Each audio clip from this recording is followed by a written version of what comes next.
அளவற்ற அருளாளன் நிகரற்ற அன்புடையவன் எல்லாம் அல்ல அல்லாஹுவின் பெயரை கொண்டு ஆரம்பிக்கிறேன். இதிலும் மேலான முஹம்மது ரசூலுல்லாஹி ஸல்லல்லாஹு அலைஹி வஸல்லம் அவர்கள் மீதும் அவர்களின் பரிசுத்தமான தோழர்கள், குடும்பத்தினர்கள், உம்மத்தினர்கள் நம் அனைவர்கள் மீதும் அல்லாஹுவின் பேரருளும் பெரும் கருணையும் வந்து சேரட்டுமாக. இன்றைய தினம் நாம் ஓதிய கேட்ட அனைத்து இறைவசனங்களுக்கும் நிறைவான நல்ல கூலியை அல்லாஹ் வழங்கி அருள் புரிவானாக. குர்ஆனுடைய ஷஃபாஅத்தை அல்லாஹ் நமக்கு சொந்தமாக்கி தருவானாக. ரமலானுடைய காலங்களில் அவனுடைய ரஹ்மத் பெற்ற நல்லடியார்களுடைய கூட்டத்தில் அல்லாஹ் நம்மை சேர்ப்பானாக. அவனுடைய மகஃபிரத்திற்குரியவர்களாக அல்லாஹ் நம்மை கபூல் செய்வானாக. நரகத்திலிருந்தும் நரகத்தினுடைய கொடிய வேதனையிலிருந்தும் அல்லாஹ் நம்மையும் நம் குடும்பத்தையும் அல்லாஹ் பாதுகாப்பானாக. உயர்ந்த ஜன்னத்துல் ஃபிர்தௌஸ் என்ற சொர்க்கபதியில் அல்லாஹ் நம்மையும் நம் குடும்பத்தையும் அல்லாஹ் கபூல் செய்வானாக. முஃமினீன்களே, இன்று ஓதப்பட்ட சூரா ஆல இம்ரான். இந்த ஆல இம்ரான் என்ற சூறாவிலே பல்வேறு நபிமார்களுடைய செய்திகள், நபிமார்களுடைய பாரம்பரியங்கள், நபி ஈசா அலைஹிஸ்ஸலாம், மரியம் அலைஹிஸ்ஸலாத்து வஸ்ஸலாம் போன்ற பாரம்பரியமான யஹ்யா, ஜக்கரியா அலைஹிஸ்ஸலாத்துடைய வரலாறுகள் எல்லாம் சொல்லப்படுகிற அந்த ஆல இம்ரானிலே அதனுடைய பிற்பகுதியில நபிகள் நாயகம் ஸல்லல்லாஹு அலைஹி வஸல்லத்தினுடைய வாழ்க்கையில் நடைபெற்ற முக்கியமான யுத்த களங்களில் ஒன்றான உஹது யுத்தத்தை பற்றி அல்லாஹ் குறிப்பிடுகிறார். ஆல இம்ரானுடைய பிந்திய பகுதியை நீங்கள் படித்து பார்த்தால் தெரியும். உஹது போர்க்களங்களில் நடந்த பல்வேறு காட்சிகளை அல்லாஹு தஆலா தொடர்ந்து அல்லாஹ் பேசுகிறான் கடைசி வரை. சஹாபாக்களுடைய வாழ்க்கையில் நடந்த அழிக்க முடியாத கரை என்று சொல்லலாம். அப்படி ஒரு யுத்தம் தான் உஹது யுத்தம். வேறு எந்த யுத்தத்திலேயும் இப்படி ஒரு காட்சியை பார்க்க முடியாது. கிட்டத்தட்ட சஹாபாக்களுடைய வாழ்க்கையில் நடைபெற்ற ஒரு பெரும் தோல்வி, ஒரு மிகப்பெரிய இழப்பு என்று சொல்லலாம். அந்த உஹது யுத்தத்தை மையப்படுத்தி முஸ்லிம்களுக்கும் இப்படி சோதனைகள் வருமா? சஹாபாக்களுக்கு இவ்வளவு பெரிய சோதனைகள் வந்திருக்கிறது. அப்ப அந்த சோதனையான காலகட்டங்களை முஸ்லிம்கள் எப்படி கடக்கணும்? அந்த சோதனைகளில் முஸ்லிம்கள் எப்படி நடக்கணும்? அந்த சோதனைகள் எதனால், எந்த காரணத்தினால் வந்தது என்பதை ஆய்வு செய்யணும். இப்படி எல்லாம் அல்லாஹு தஆலா சஹாபிகளுடைய வாழ்க்கையில ஒரு பெரிய முசீபத்தை நடத்தி, ஒரு பெரிய சோதனையை நடத்தி, அந்த சோதனைகளின் வழியாக கியாமத் வரை வரக்கூடிய முஸ்லிம் சமுதாயத்திற்கு அல்லாஹ் ஒரு பாடம் கொடுக்கிறார். அந்த சோதனைகள்ல சஹாபாக்கள், இதுல பல்வேறு செய்திகள் அலசப்படுது. முதலாவது விஷயம், சஹாபிகளுக்கு இந்த தோல்வி வருவதற்கான காரணம் என்ன? உஹது யுத்தத்தில் மிகப்பெரிய தோல்வியை சஹாபாக்கள் சந்தித்தார்கள். அதே மாதிரி ஒரு யுத்த களத்தை வாழ்நாள் அவங்க சந்திச்சதே கிடையாது. 70 சஹாபிகள் கொல்லப்பட்டார்கள், 70 சஹாபிகள் கைதியா பிடிக்கப்பட்டார்கள், 400க்கும் மேற்பட்ட சஹாபாக்கள் உடல் உறுப்புகளை இழந்தார்கள். போன பேர்கள் அத்தனை பேர், ஒரு 1000 பேர்கள் கிட்டத்தட்ட பெரும்பாலானவர்கள் பாதிக்கப்பட்டு இனி அவர்கள் அதிலிருந்து வெளியே வருவதே பல வருடங்கள் ஆகும் என்கின்ற அளவுக்கு ஒரு பெரிய நெருக்கடி. நான் முதல்ல தெளிவாக சொல்லிக்கிறேன். அல்லாஹ் முதல்ல தெளிவா வாக்கு கொடுத்தது வெற்றியத்தான் அல்லாஹ் வாக்கு கொடுத்தான். நீங்க உஹதுக்கு போவீங்க, ஜெயிப்பீங்கன்னு அல்லாஹ் வாக்கு கொடுத்தான். ஆனா சஹாபாக்கள் அல்லாஹ்ட்ட கேட்டது அதுதான். அல்லாஹ் இப்படித்தானே எங்களுக்கு வாக்களித்து அனுப்பினான், வெற்றி கிடைக்கும் என்றுதானே. உலகத்து சதகக்கும் அல்லாஹு வஅதஹு, அல்லாஹ் உங்களுடைய வாக்குறுதியை நிறைவேற்றினான். உங்களுக்கு அல்லாஹ் முதல்ல வெற்றியைத்தான் தந்தான். ஆனா அந்த வெற்றி எப்படி தோல்வியாக மாறுச்சு? அந்த வெற்றி எப்படி மரணமாக மாறுச்சு? அந்த வெற்றி எப்படி இவ்வளவு இழப்புகளை கொண்டு வந்து உங்களுக்கு சேர்த்துச்சு? உங்கள்கிட்ட 4 விஷயங்கள் இந்த போர்க்களத்துல நடந்துச்சுங்கிற அல்லாஹ் தஆலா. முஸ்லிம்களுக்கு எப்பொழுதெல்லாம் இந்த 4 விஷயம் நடக்குமோ அப்பொழுதெல்லாம் கியாமத் வரைக்கும் முஸ்லிம் சமுதாயம் தோற்கத்தான் செய்யும். எவ்வளவு வலுவுள்ளவர்களாக இருந்தாலும் சரி, எவ்வளவு பலமிக்கவர்களாக இருந்தாலும் சரி, இந்த 4ம் சஹாபிகளையே தோற்க வச்சிருச்சு. சஹாபிகளையே பெரிய அளவு இழப்பு ஏற்படுத்திருச்சு. அல்லாஹ் முதல்ல சொல்றான், ஹத்தா ஃபஷல்தும், நீங்கள் கோழையாகி விட்டீர்கள் என்று அல்லாஹ் தஆலா. சஹாபாக்களை பார்த்து இப்படி ஒரு வார்த்தையை சொல்றது சாதாரண விஷயம் கிடையாது. சஹாபிகள் கோழைகளாக ஆகிறதுங்கிறதெல்லாம் யோசித்து கூட பார்க்க முடியாது. வீரமிக்க சஹாபாக்கள் கோழையானது உஹது யுத்தத்துல தான். எதிரிகளை பார்த்து ஓடினார்கள், மரணத்தை பார்த்து ஓடினார்கள். ஹத்தா ஃபஷல்தும், ஓடுவது, போர்க்களத்திலிருந்து ஓடுவது என்பது அது பெரும்பாவங்கள்ல ஒண்ணு. 7 பெரும்பாவங்கள் ஸல்லல்லாஹு அலைஹி வஸல்லம் சொன்னாங்க. வட்டி எப்படி பெரும்பாவமோ, ஷிர்க் எப்படி பெரும்பாவமோ, கொலை எப்படி பெரும்பாவமோ, ஒரு நல்ல பெண்ணை இட்டு கட்டுறது எப்படி பெரும்பாவமோ இப்படி ஒரு 7 பாவங்களை சொன்னாங்க. சூனிய வைக்கிறது, கொலை செய்யறது, வட்டி, இந்த மாதிரி ஸல்லல்லாஹு சொல்லும் போது போர்க்களத்திலிருந்து புறமுதுகிட்டு எதிரிகளுக்கு பயந்து ஒரு முஸ்லிம் ஓடுவது அது பெரும்பாவங்கள்ல உள்ளது. அப்ப சஹாபிகளை பொறுத்த வரைக்கும் எப்பொழுதுமே அவர்கள் கோழையாக மாட்டார்கள். கோழைத்தனம் என்பது ஒரு மூமின் நிச்சயமாக கோழையாக இருக்கக்கூடாது. வாழ்க்கையில ஒரு மூமின்கிறது வீரத்தினுடைய அடையாளம். எனவே நபிகள் நாயகம் ஸல்லல்லாஹு அலைஹி வஸல்லம் காலகட்டத்தில் நபி ஹயாத்தா இருக்கும்போது நபி இருக்கிற போர்க்களத்துல சஹாபாக்கள் கோழையாக ஆனாங்கிறது ரொம்ப ஆச்சரியமான விஷயம். அல்லாஹ் போர்க்களத்திலிருந்து ஓடுறது பாவம் தான். ஆனால் இதே சூரா ஆல இம்ரான்ல 2 இடத்துல அல்லாஹ் இந்த ஆயத்தை சொல்லிட்டு கடைசியே சொல்லிடுவோம், வலக்கத் அஃபா அன்கும், நீங்க அப்படி செஞ்சிட்டீங்க, உங்களை அல்லாஹ் மன்னிச்சுட்டான்.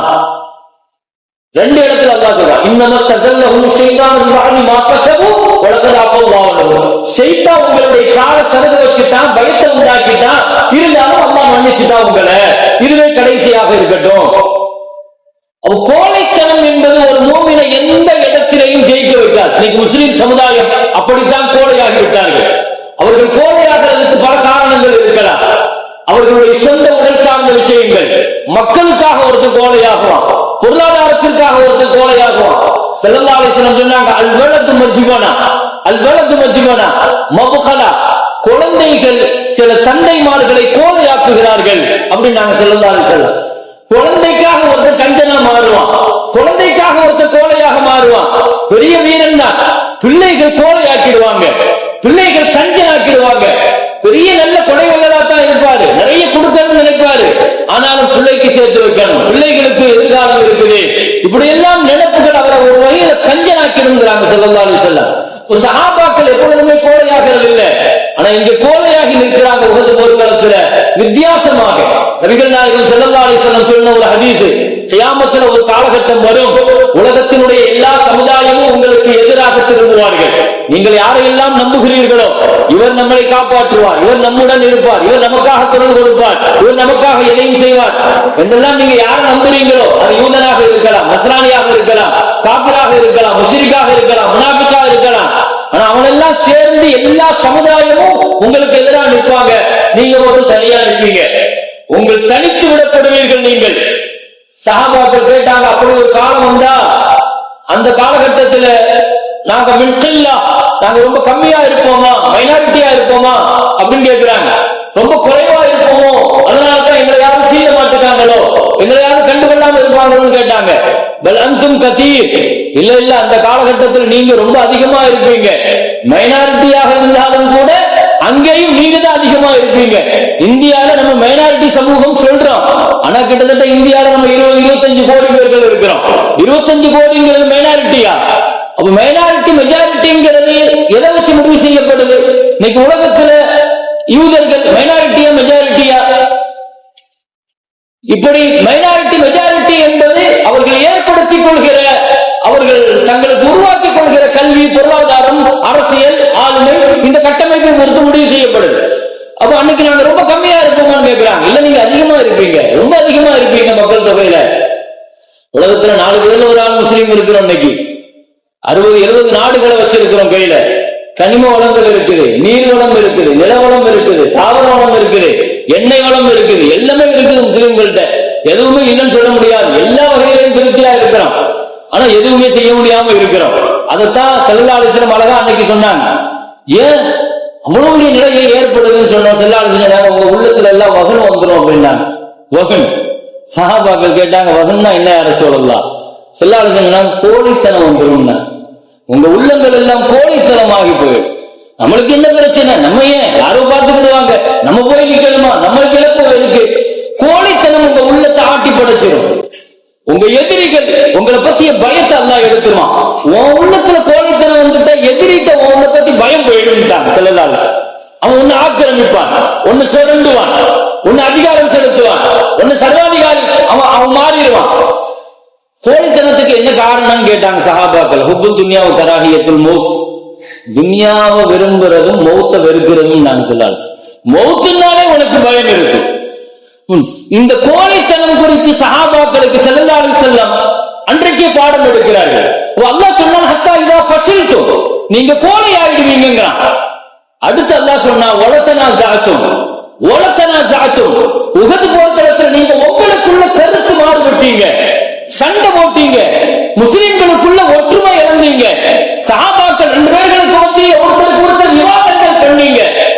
ஸல்லல்லாஹு அலைஹி வஸல்லம் ஒரு இடத்துல நிக்க சொல்லி சொன்னாங்க, நீங்க நிக்கல, நீங்க ஒருத்தருக்கு ஒருத்தர் 50 பேரை நிறுத்தி இந்த இடத்துல நில்லுங்கன்னு சொன்னாங்க.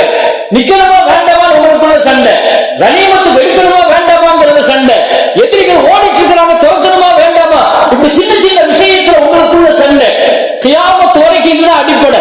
முஸ்லிம் சமுதாயம் பலத்தோடு இருந்தாலும் 600 வருஷம் ஸ்பெயின்ல ஆட்சி எதனால போச்சு தெரியுமா? 600 வருஷம் முஸ்லிம்கள் ஆட்சி செஞ்ச ஸ்பெயின்ல எதனால இழந்தோம்? ஒரு வரலாறு எழுதி வச்சிருப்பாங்க. ஸ்பெயினை இழந்ததற்கான காரணம், கிறிஸ்தவர்கள் ஸ்பெயின் மேல படையெடுத்து உள்ளே நுழையும் போது முஸ்லிம்கள் பள்ளிவாசல்ல உணவு செய்யும் போது கரண்ட காலுக்கு மேல தண்ணி படணுமா வேண்டாமாங்கிற இங்க சண்டை நடந்துட்டு இருந்தா பள்ளிவாசலுக்குள்ள. பள்ளிக்கு பள்ளி சண்டை, சின்ன சின்ன பிரச்சனையை வச்சுக்கிட்டு.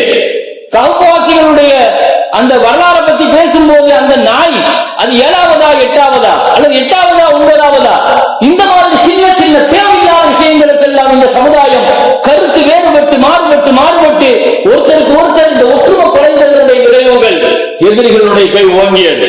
சஹாபாக்களுக்கு அன்னைக்கு அதுதான் ஓங்குச்சு. 2 பேரும் சேர்ந்து இப்படியே பேசிட்டு இருக்கும் போது திடீர்னு அந்த சாப்பிட்டு வழி எதிரி படையை வந்து அட்டாக் பண்ணிட்டார்.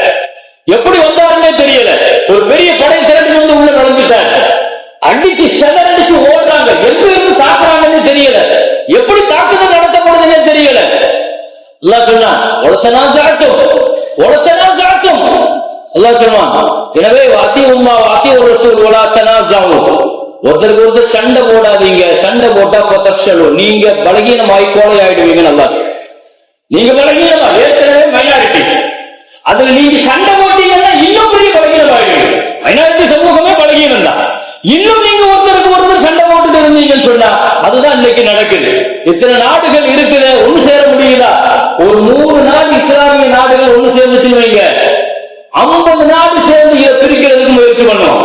அமெரிக்க, இஸ்ரேலிய பயங்கரவாதம் இன்னைக்கு முஸ்லீம் சமுதாயம் அரபுலகத்துல மத்திய கிழக்குல ஒன்று சேராத அளவுக்கு கவனமாக பார்த்துக்கிறோம். ஒரு தலைமை அந்த உருவாயிடுச்சுன்னா அந்த தலைமையை கலைக்கிறதுல ரொம்ப கவனமாக எதிரிகள் செயல்படுகிறார்கள். எனவே முஸ்லிம் சமுதாயம் இதை தாண்டி வெற்றி பெறுகிற ஒரு காலம் ஒற்றுமையோடு யாரு இந்த சமுதாயத்தை ஒருங்கிணைக்க தெரிஞ்சிருக்கிறாங்களோ, நாடுகளை ஒருங்கிணைக்க தெரிஞ்சிருக்கிறாங்களோ, அந்த யுக்தி யாருக்கு தெரியும்னா மஹ்தி அலைஹிஸ்ஸலாத்துக்கு தெரியுங்கிறாங்க ஸல்லல்லாஹு அலைஹி வஸல்லம். பின்னால் ஒரு காலகட்டம் மஹ்தி வருவாரு, அவருக்கு தெரியும் எல்லா நாடுகளையும் எப்படி ஒன்றிணைக்கணும், அவர் தான் ஒன்றிணைப்பார். அப்ப அதுவரைக்கும் முஸ்லிம் சமுதாயம் பலகீனமாக இருக்கும், கோழைத்தனமாக இருக்கும். அடுத்து அல்லாஹ் சொன்னான், வஅஸைது மின் பஅதி மா அராக்கும் மா துஹிப்பூன்.